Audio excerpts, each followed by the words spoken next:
It was supposed to be just another uneventful drive through the forgotten backroads of western Louisiana, the sort of place people pass through on their way to somewhere important, never intending to stop.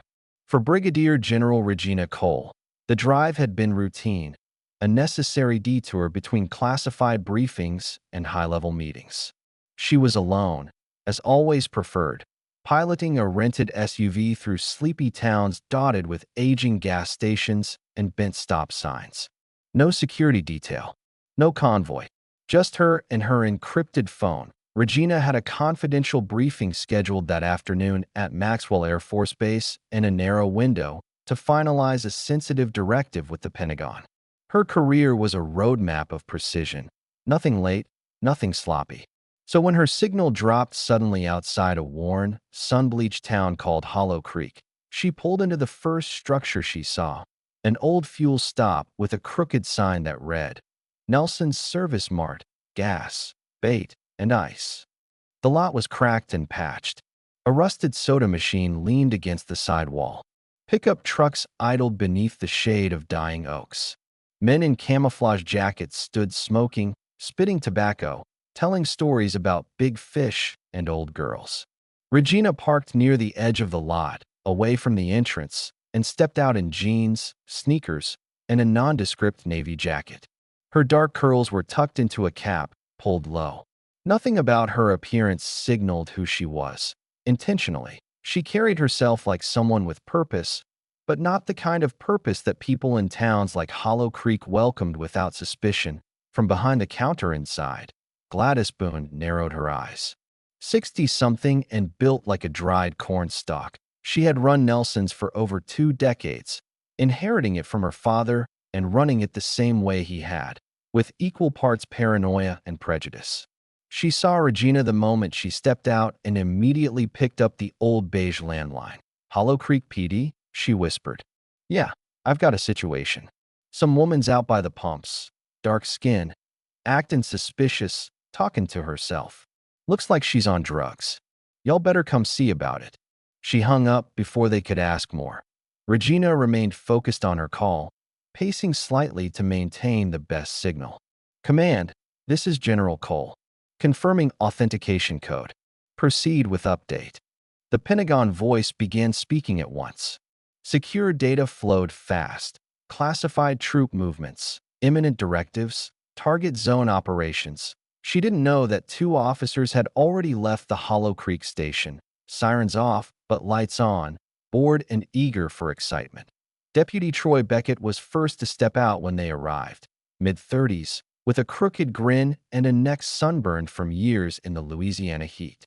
His partner, Darren Sloan, was younger, thinner, and dangerously eager. They didn't approach with caution. They didn't assess the situation. They came out like they were entering a brawl.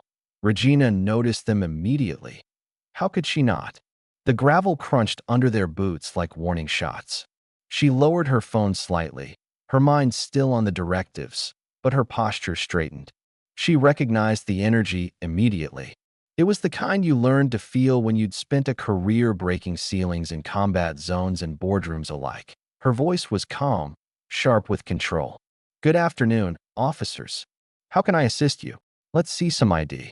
Now, Beckett barked, one hand already resting on his belt near the holster. Regina took a slow step toward her vehicle. Certainly. I'm Brigadier General Regina Cole. I'm traveling under federal orders. Sloan scoffed, lips curling.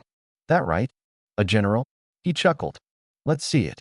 She produced her military identification, federal clearance card, and travel orders with practiced ease, holding them between 2 fingers like a peace offering. Beckett snatched them without a glance, looked down briefly, then let out a short, bitter laugh. Nice try, he muttered, tossing them onto the hood. Real cute. What did you do? Print these off the internet? Regina stared at him, incredulous. Sir, those documents are real. I'm on a classified briefing track. Shut it, Sloan said, stepping closer. You think you're going to play us? In Hollow Creek? You've got the wrong damn town. Her breath slowed, like it always did when the stakes rose. Behind her, the Pentagon voice on the secure phone became more urgent. General Cole? Confirm status. You're cutting out. What's happening on your end? But the deputies weren't listening. Turn around. Hands behind your back, Beckett ordered. Regina didn't move. You're making a mistake, she said, each word delivered like a command. I'm a United States Army general. You are unlawfully detaining a federal officer. Beckett smirked. Lady, you ain't special. You're in Louisiana now. Sloan reached out and grabbed her wrist. Don't do this, Regina said. But it was too late. The handcuffs clicked shut with a finality that made something ancient rise in her chest. Rage mixed with grief, buried beneath decades of discipline. They shoved her against the car. The secure phone fell, clattering to the ground as the Pentagon voice shouted through static. People gathered. Cameras appeared. No one intervened. She sat on the curb, wrists burning, as Sloan leaned in close. What's your real name, huh? Who are you working for? She said nothing. Then the radio squawked. Unit 2, come in. Confirm detained subject status. Affirmative, Beckett replied. Female, mid-40s. Non-compliant. Another pause. Then, be advised, subject is flagged federal. Pentagon has activated emergency response. Release immediately. Everything changed, their faces drained of color. What the hell? Sloan muttered, fumbling with the keys. He couldn't get the cuffs off fast enough. Beckett avoided her eyes. Regina rose to her feet slowly, rubbing her wrists. Her eyes, usually warm, burned like frost. You're going to regret this, she said softly, as if on cue. Black SUVs roared into the lot, tires screeching. They came in fast and coordinated, military. No hesitation. Lieutenant Colonel Adrian Parks led the team, stepping out with practiced precision. His voice rang across the lot. General Cole, are you harmed? No, she said. But they are. The local officers stammered apologies. Parks didn't listen. You had her credentials. You had her identification. And you still chose violence. Parks said flatly. This isn't going to end well for you. Within hours, news of the incident swept through military channels and national media alike. The footage, grainy but damning, showed a decorated black woman in cuffs, calmly asserting her rank while being manhandled by men too arrogant to check their assumptions. The reaction was swift and ferocious. The Pentagon launched an internal inquiry. The DOJ opened a civil rights investigation. Veterans groups, advocacy organizations, and even state senators released statements. The incident was no longer isolated. It was symbolic. Back in Hollow Creek, the police department flailed. Chief Arnold Penner stood before news cameras, sweat bleeding through his shirt, trying to spin the event as a tragic misunderstanding. But the damage was done. Reporters from CNN to The Atlantic descended on the town. Beckett and Sloan were suspended pending investigation, but no press release could change the truth. Regina had been humiliated because someone saw her skin and not her stars. Her response? A press conference of her own. Dressed in full military uniform, flanked by senior Pentagon officials, she stepped up to the microphone outside Maxwell Air Force Base. Her ribbons gleamed in the southern sun. Her voice carried like a drumbeat.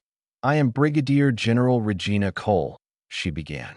And yesterday, in a parking lot in Hollow Creek, Louisiana, I was detained not because of what I did, but because of what I looked like.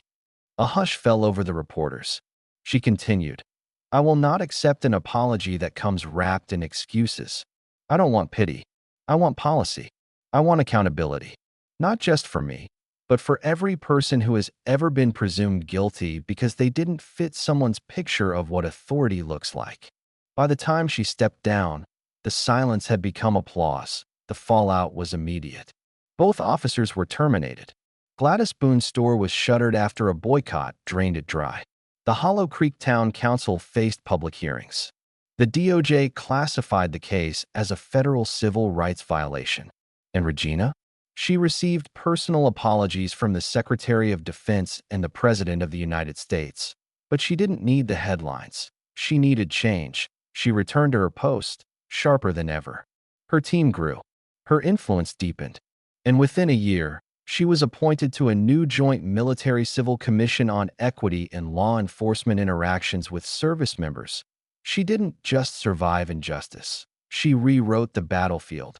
Because in a country that still confuses power with appearance and authority with whiteness, one voice, armed with truth, can dismantle 1,000 assumptions, and one general, standing alone in a gas station lot, can still command an army. Without raising her voice, let them remember that.